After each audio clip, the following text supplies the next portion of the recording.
موت کا فرشتہ جب تمہارے قریب پہنچتا ہے اور تمہارا وقت پورا ہو جاتا ہے، موت کے فرشتے کو دیکھتے ہی اس کی ہولناکی اور ایسا خوفناکی منظر ہوتا ہے کہ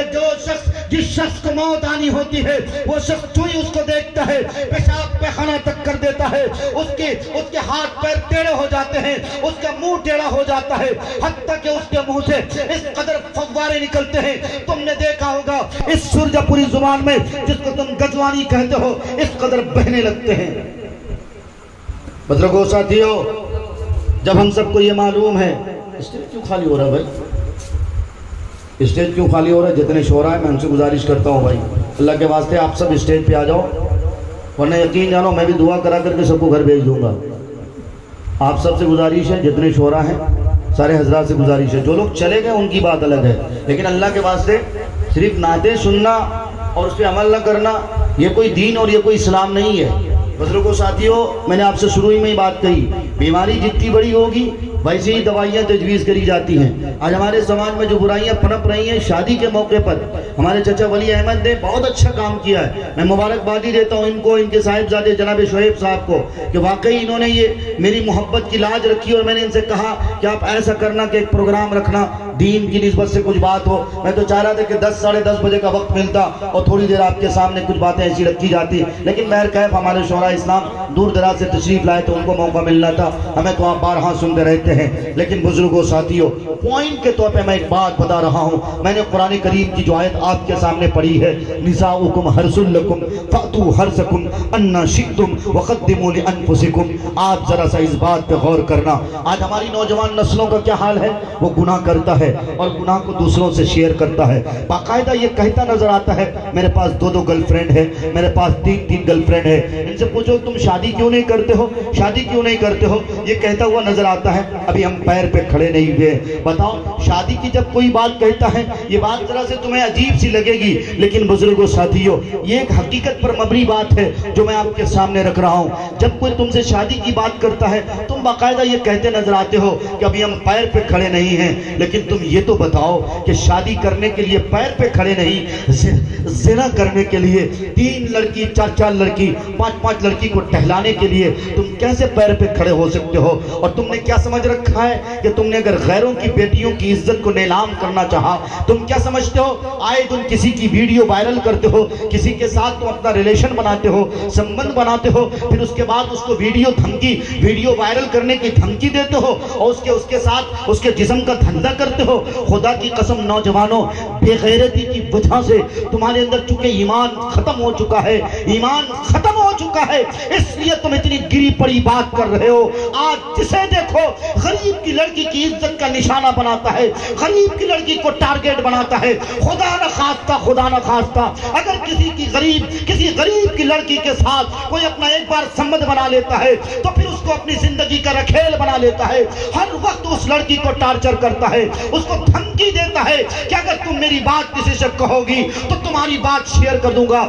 تمہاری ویڈیو شیئر کر دوں گا۔ اور میں ان نوجوان ساتھیوں کے ساتھ ساتھ میں دردار ماں بہنوں سے بھی کہنا چاہتا ہوں، چونکہ سب سے زیادہ شادی بیاہ کے موقع پر عزت کا سودا کیا جاتا ہے، عزت نیلام کری جاتی ہے، عزت بیچی جاتی ہے۔ یہ حوا کی بیٹیاں، یہ فاطمہ نام رکھنے والی کنیزائیں، یہ فاطمہ نام رکھنے والی لڑکیاں باقاعدہ باجرہ مستانی پہنتی ہیں، یہ نیٹ کے ڈریسز پہنتی ہیں، اتنا بھاری بھرکم لباس ہوتا ہے، تو ہاتھ سے پکڑ کر چلتی ہیں، اندر کیا پہنتی ہیں؟ لیگنز پہنتی ہیں۔ نوجوان لڑکے باقاعدہ اترا کر دکھتا ہے، للچائی نگاہ سے دیکھتا ہے، جس طرح کتے کے سامنے تم ہڈی رکھ دو یا گوشت رکھ دو، کتا لپک پڑتا ہے، کتا ٹوٹ پڑتا ہے اس گوشت کو کھانے کے لیے، ویسے ہی ہماری نوجوان بہنیں، ہماری نوجوان لڑکیاں اپنے عزت کا سودا کرتی ہیں، حسن کی نمائش کرتی ہیں۔ یہ شادی بیاہ کے موقع پر اتنا بھڑکاؤ لباس پہنتی ہے، پورے کپڑے لیٹ کے ہوتے ہیں،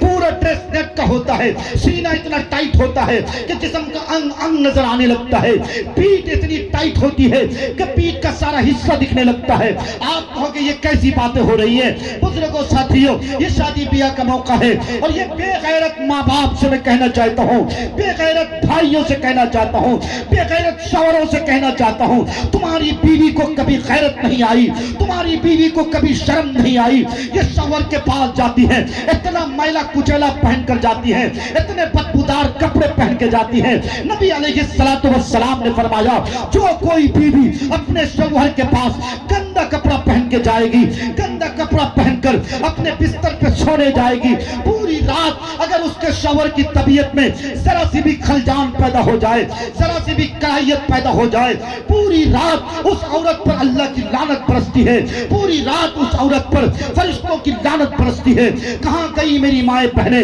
کہاں گئی ان کی غیرت؟ ان کی غیرت کو کیا ہو گیا؟ جب یہ شوہر کے پاس آتی ہے تو باقاعدہ میلے کچیلے کپڑے پہن کر آتی ہے، اور پھر کیا کہنے ان ہوا کی بیٹیوں کے، جب یہ شادی بیاہ کے موقع پر آتی ہے 4 بار دکھاتی ہے میری ساڑی کیسی لگ رہی ہے، بتاؤ نا میری سینڈل ساڑی سے میچنگ کر رہی ہے کہ نہیں کر رہی ہے، اور وہ کیا کہنے چوڑیوں کے جھنکار کا تو کیا کہنا، اس ڈریس کا اس سے میچنگ، اس ڈریس کا اس سے میچنگ، اور کیا کہنا جیسے ساڑی کا کلر ویسے ہی ہونٹ میں لپسٹک کا کلر۔ اس غیرت کو، اس سماج کو کیا ہو گیا ہے، اس شوہر کو کیا ہو گیا ہے؟ یہ شوہر اتنا بدبخت ہو چکا ہے، اتنا گرا ہوا ہو چکا ہے۔ بزرگوں ساتھیوں، اگر باتیں کڑوی لگ جائیں معاف کر دینا، لیکن مصطفیٰ کی شریعت یہی ہے، مصطفیٰ کا دین یہی ہے، اسلامی تعلیمات یہی ہے۔ تم اپنی ماں بہنوں کو شادی بیاہ کے موقع پر آوارہ چھوڑ دیے ہو، تم نے صرف سن بہن کے ساتھ سن بھائی کا رشتہ بنانے کو مضبوط سمجھ لیا ہے۔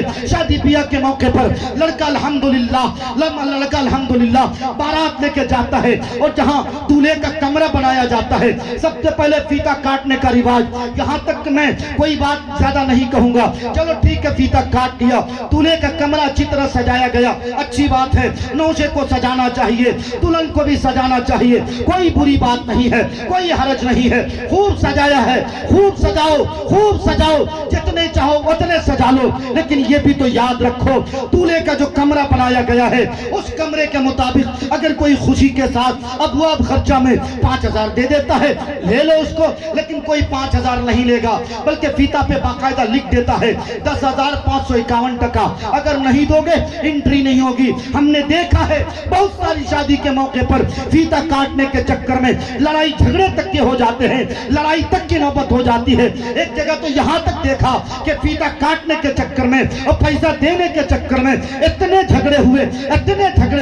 کہ بارات دوبارہ واپس چلی گئی۔ کہاں گئی تمہاری غیرت؟ کہاں گیا تمہارا سماج؟ کہاں گئی تمہاری شریعت؟ کیا تمہاری شریعت تمہیں یہی سکھاتی ہے؟ کیا تمہارا قانون، اسلامی دستور تمہیں اسی بات کی تعلیم دیتا ہے؟ نہیں بزرگوں، نہیں ساتھیوں، ٹھیک ہے خوشی کے ساتھ دلہا والے جو کچھ دے دیتے ہیں تم اسے ایکسپٹ کر لو، تم اسے ہضم کر لو، یہاں تک تو معاملہ ٹھیک ہے۔ اب اس کے